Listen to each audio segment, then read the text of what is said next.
Hi guys, welcome back to Saving Salvage and welcome back to the channel. In today's video, my dad bought a proper cheap Audi A6.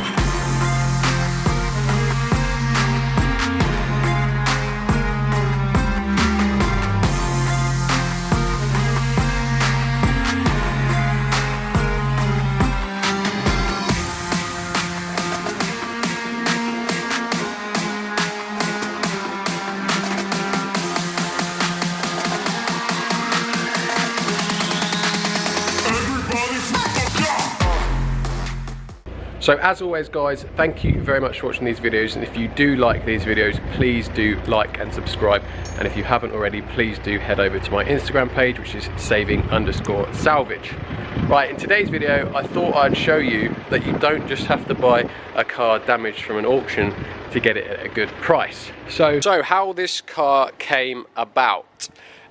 It was actually at Motor Point's not used car auction, but they have a trade auction. So basically when people go to Motor Point to buy a car, they have a part exchange.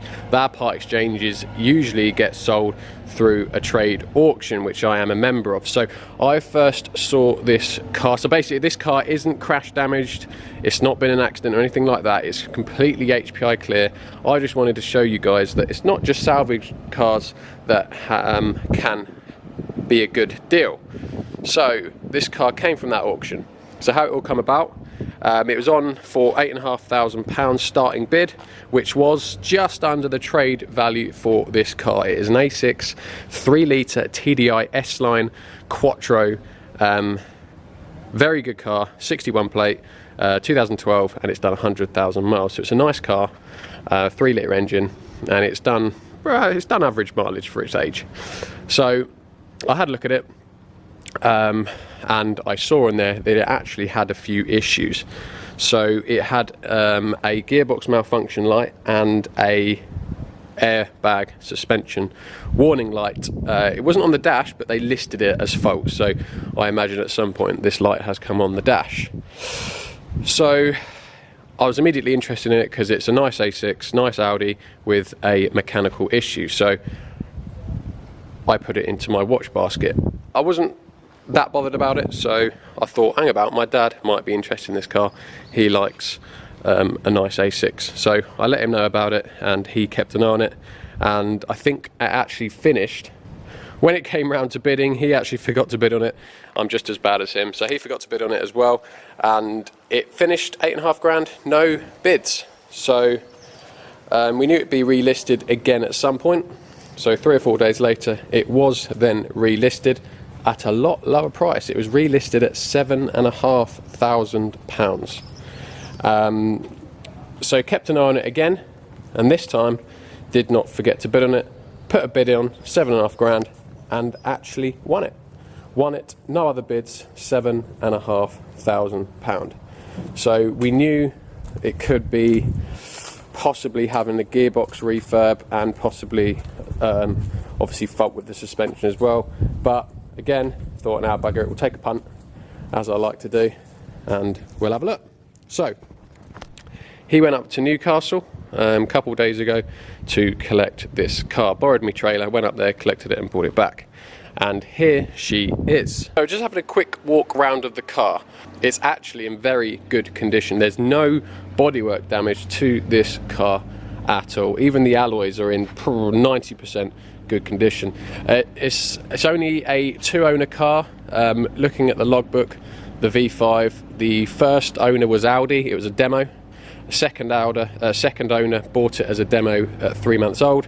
He had it for 2.5 years, and then the last owner had it for the last 6 years, I believe. So it's a very good history car, full service history, full Audi service history. No bodywork damage, really clean car, hasn't had dogs in, so it doesn't smell or anything like that. There's no hair anywhere, and the interior is very nice, as you'd expect. Very clean, and it's actually a very good spec as well. So the spec of this car is obviously it's a 3 litre TDI, so it comes with Quattro and S-Tronic as standard for the 245s. It has Bose sound system, it's got a parking pack plus, it's actually had heated seats retrofitted, as you can see here. Didn't have them from factory, so they've been retrofitted. We've also got LED headlights, which are quite an expensive option. So it's got the LED headlights, and we come around here and it's got electronic boot. I'm not sure if that's a standard option or not, or it's an optional extra, but it has electric tailgate with the active parcel shelf cover, and as you can see, the boot is very clean as well. I've taken the number plates off because my dad is actually going to keep this car and he didn't want the number plates on show, so I have just whipped them off.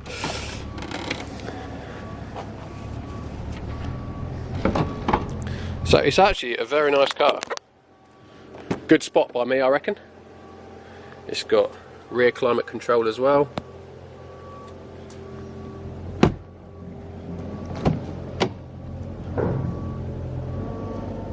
Power folding mirrors as well. So on to the issues of why this car was so cheap.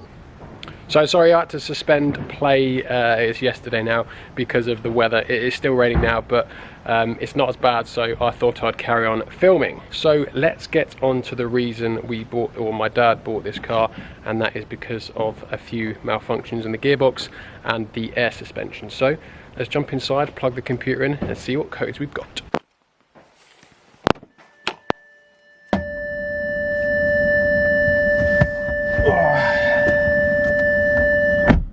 So, I have already plugged in the laptop and the dongle because it takes a few seconds to warm up. So, we're now going to have a look at exactly what the problem with this car is. So, the two faults that probably put a lot of people off bidding on the car, and the reason it's sold for so cheap, is because there was a gearbox malfunction and air suspension malfunction. So although I have driven it around the yard, there is obviously, and unloaded it the other day, there is no lights on the dash. The only warning that I've got is a fuel level warning. So we're just going to quickly go into VCDS now. So right, we're in VCDS now, should be up on the screen. We're going to go into select a control module, and the first thing we're going to do is the most important one, which will be the gearbox. So we can read it, so that's a good start. Let's just see. And as I said, there was no warning on the dash or anything. Okay, interesting. That's not good. That's not good, because it obviously means someone has already gone into the car and erased the faults. I suppose it's good because it's not a static fault, it's an intermittent fault, but sometimes they can be the worst. Okay. Well, there's nothing I can really do without a fault code, if I'm honest. I'll need to try and replicate. I kind of did suspect this because there's no warning on the dash. We'll go into air suspension as well to see what is up with that. Again, no faults. I wonder if there's anything in anywhere else. Engine. No faults.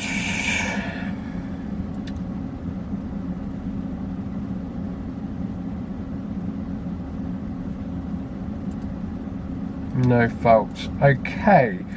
Well, that's not ideal. Nothing else I can really do on here for the minute. So that's not ideal, as I can't really show you guys a video on how to fix a car if it ain't broke. I suppose what we can do is take it for a quick spin down the road, see if the problem replicates. Right, I'm just going to take it for a quick spin and you'll join me back in a couple of seconds when I get back. Right, I've just done 4.5 miles and the car hasn't faulted at all. So I'm not really too sure. No, it just says refuel, service due. That's it, nothing come up. Drives absolutely fine, no faults at all. So guys, I've just nipped back inside because it is still raining outside. It's not really the video I expected to bring you guys today. I don't suppose it's a bad thing for my dad, because at the minute he's bought a defective car that's not currently defective. But I guess the whole point of this video was to show you that you can buy cars from other places. They don't have to be salvage auctions. So this one came from just a Motorpoint trade part exchange dealer auction, completely HPI clear, never been involved in the crash. It was just purely a part exchange with some issues on it, which is why we bought it and which is why it was fairly cheap to buy. So the whole reason I made my dad aware of this car is because he likes A6s and it's got a few faults which I could fix, which means he can get a cheap car. That was the reason behind it. So obviously we've now got the car, we've had a look around it, described the faults, but when we've gone to have a look at them, it seems that someone has already tried to diagnose the car possibly, and therefore don't know whether they've found something and just cleared the codes and left it.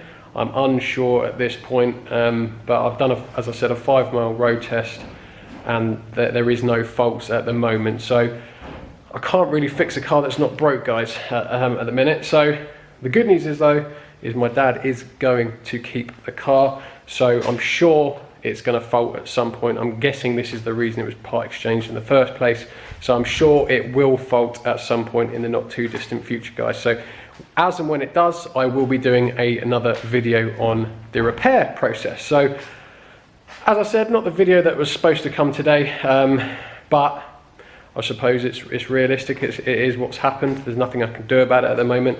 I don't have time to go out driving all night to try and replicate the fault. So yeah, so that is it for today's video, guys. So if you did enjoy this video, please do give it a like, and if you haven't already, please do subscribe, and hopefully you won't see the A6 again, because that means it hasn't broken down, but inevitably I believe you will do. So that's it for today's video, guys. Thank you very much, and I shall see you in the next one.